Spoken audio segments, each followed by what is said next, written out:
Someone is enjoying their catnip. Baby.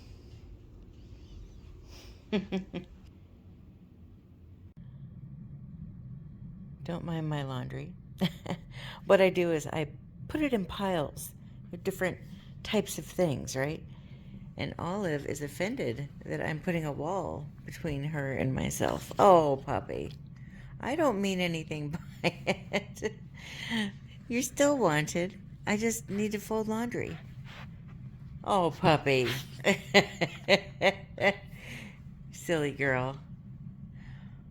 Silly girl. Well, at least you're laying on, these are your daddy's clothes right here, so you're putting your scent on them on there so everybody knows that he belongs to you, huh? Yeah. Look at these paws. Oh, she's so cute.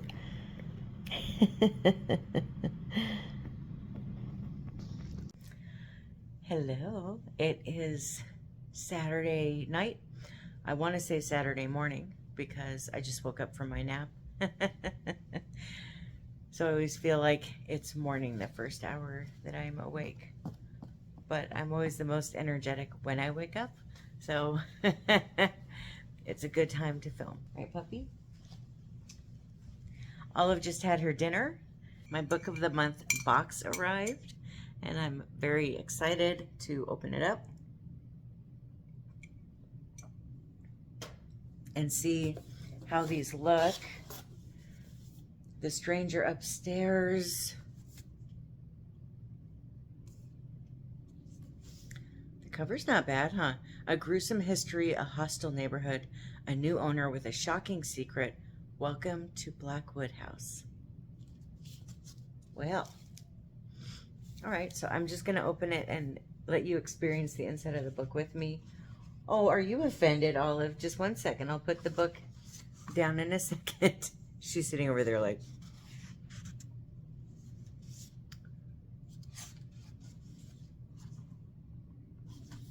I'm sorry. I wasn't trying to hide your face. I would never.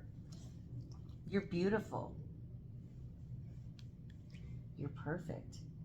She's been very sensitive today. You probably saw the video where I was doing laundry and Brad did a bunch of laundry, and he does the laundry, I fold it. It's our little system. It works well for us. I had told him at one point that I actually don't mind folding laundry. I enjoy it.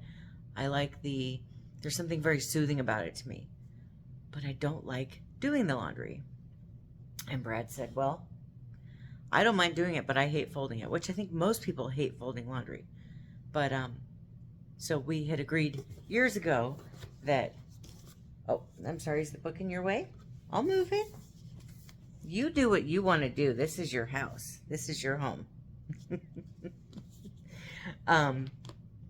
So that was the agreement, was that we would split it up that way, and we've been doing it that way for years. It works out really well. I think the laundry is quite a bit more up to date than it would be if I was doing the laundry, because we would never have underwear if it was me. It's true. It's a problem that I have. And then here's the other book that I got. Ooh. I love the roller skates. I am so excited about the fall and getting into some romance books again. So this is the time of year when I tend to get more into romance books. And I'm not saying that I am a romance person. I'm just a mood reader, and this is my romance time of year. The Accidental Honeymoon by Portia Macintosh. This is my first romance of this season. Because to me, as I mentioned in my TBR video, this is kind of like a New Year's time of year for me. I don't know why. It's just this is when the new year starts in my mind. I know on the calendar that's not the fact. When I picture a year on my mind, it starts in September. I don't know. But this book is about this woman named Georgie who is engaged, and she is from England, but she lives in America. She wants to be an actress, so she lives in Los Angeles, and she shows up at home and finds her fiance in bed with another woman. And they had planned on going to this wedding over in England already, and they had planned on spending an evening in Las Vegas on the way out. So she goes by herself, and she meets a few people along the way in Las Vegas, and she wakes up in the morning and finds out that she got drunk and married a dealer that she met in Vegas. He ends up getting on the plane with her because he's trying to talk her into getting off the plane and going to annul their marriage. I turned the camera because I wanted you to be able to see Olive, but she's so far down low that there's no way to show her and me. They end up talking about how apparently she won $20,000 when they were gambling the night before. And she says, look, if you will go with me and spend some time in England with my family, just pretend to be my fiance. I just don't feel like feeling like a loser and having to explain that this relationship didn't work out. They already feel like I'm a loser anyway, and I'm you know, because my acting career isn't going well. So if you come with me to England, I will give you 10 of the 20 grand, and at the end of this time out there for the wedding, I will fly back with you and we can annul our marriage. And he says, okay. So Jack, who is her new husband, agrees to go with her. I've been listening to it. I'm enjoying it. It's just a fun, sweet, romantic comedy. And I will update you about what I end up thinking about it when I'm done reading it. I read The Housemaid by Freida McFadden. Okay, and this one, this is just a wild book. It is a thriller / mystery about a woman named Millie who just got out of prison, who's trying to find a job and ends up going to work for this family that is quite the wild ride. She has to deal with a sociopath, and she has to figure out how to get out alive. I guess that's the best way to sum it up. There's definitely twists and turns and reveals. There was a point in the book where I was surprised, and I really did enjoy it. I enjoyed trying to figure out what was going on and how she was going to get out of this situation. And there is a second book, and I was very confused about how there could be a second book. I felt like the ending would be different than it was, and there would not be a possibility for that. But of course, now that I'm done with it, I see how there's a second book, and I'm really looking forward to getting to the second book because I did enjoy this so much. And I am going to give this one 4 stars. Then I listened to The Book Eaters. I can't remember who wrote that, but I think it's a YA, I'm not sure, fantasy book about, I guess they're not really human anymore. They're like people, and they eat books instead of food. And there's 6 different families of these book eaters, and they all have different specialties. And if you read a book, you remember everything in the book that you read, which sounds kind of cool. But there's a lot that goes into this world, and it was a very confusing book. Devin, the protagonist, she's trying to figure different things out. I don't want to reveal anything if you're going to read it, but it's hard to figure out when we're talking about in the book.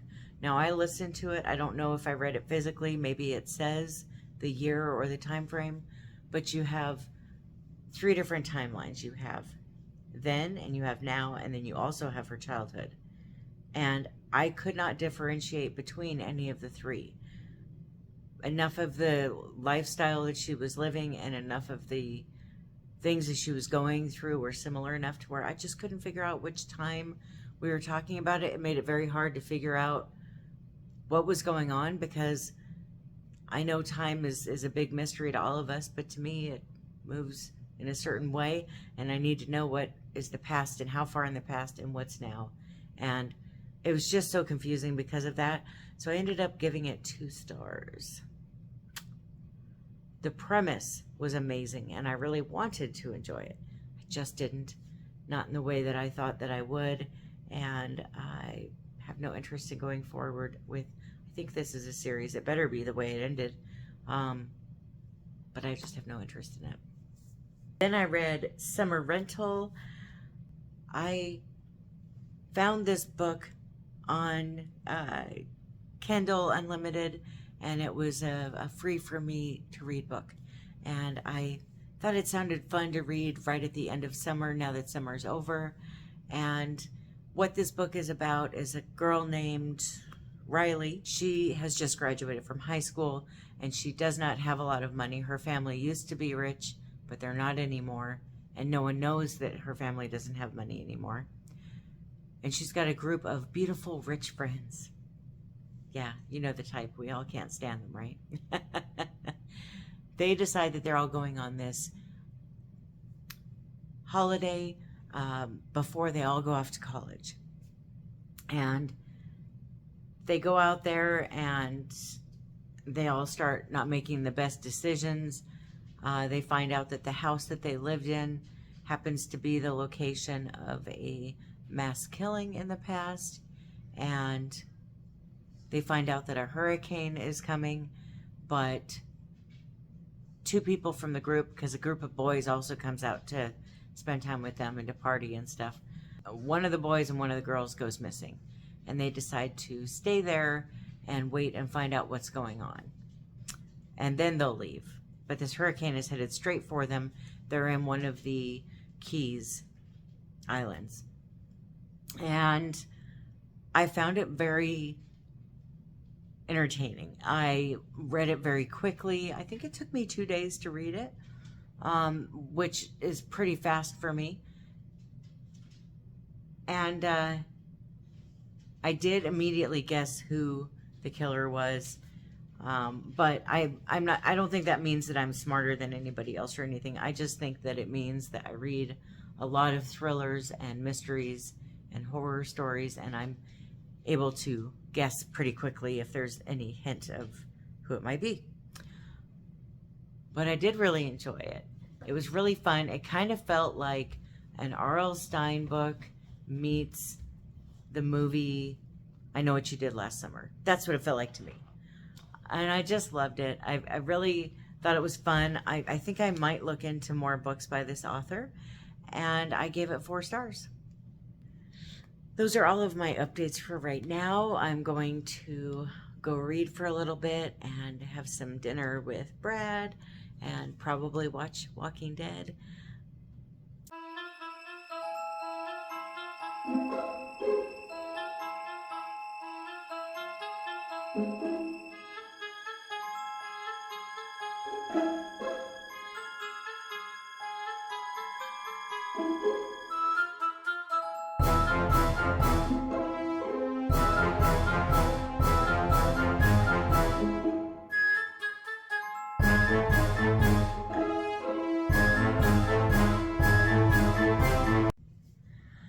I'm back. I just got out of the shower.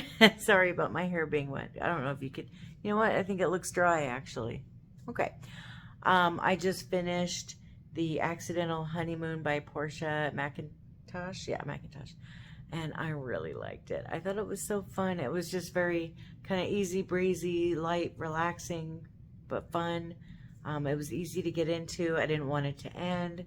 It did end kind of abruptly, and I wanted to know what happened to the couple after, but I'm going to have to do some research. I don't think there is any more books about the couple. So, and then with it ending so abruptly, it was like, well, wait a minute, what happened after that? That would be my critique on it. But I did really enjoy it. I gave it 4 stars because I wanted to know more, and I didn't like it ending so like, boom, it's over. Marty, you look so thoughtful and considerate right now. Isn't he just adorable? He's like deep in thought right now too. His eyes are open. He's just like, Martinelli, what you thinking about, boo? What you thinking about? I know.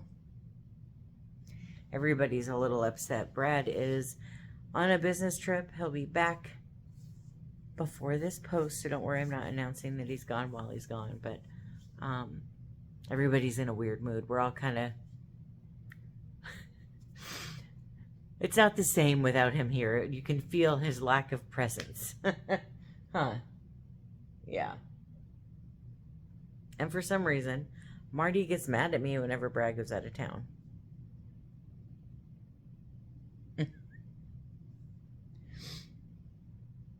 We have this joke that because Brad will call on the phone and I'll have him on speakerphone, we have this joke that the pets think that like I'm some kind of a witch, and like I put a spell on him and I put him in the box, this little box that I hold my cell phone, and so they can still hear his voice coming out of the box, and then when he's been good long enough, then I let him out of the box and he comes home.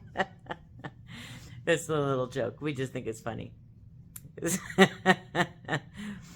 So it's always, I'll always tell him on the day he's coming home, Daddy's coming out of the box tonight. I'm going to make it happen. I'm gonna, you know.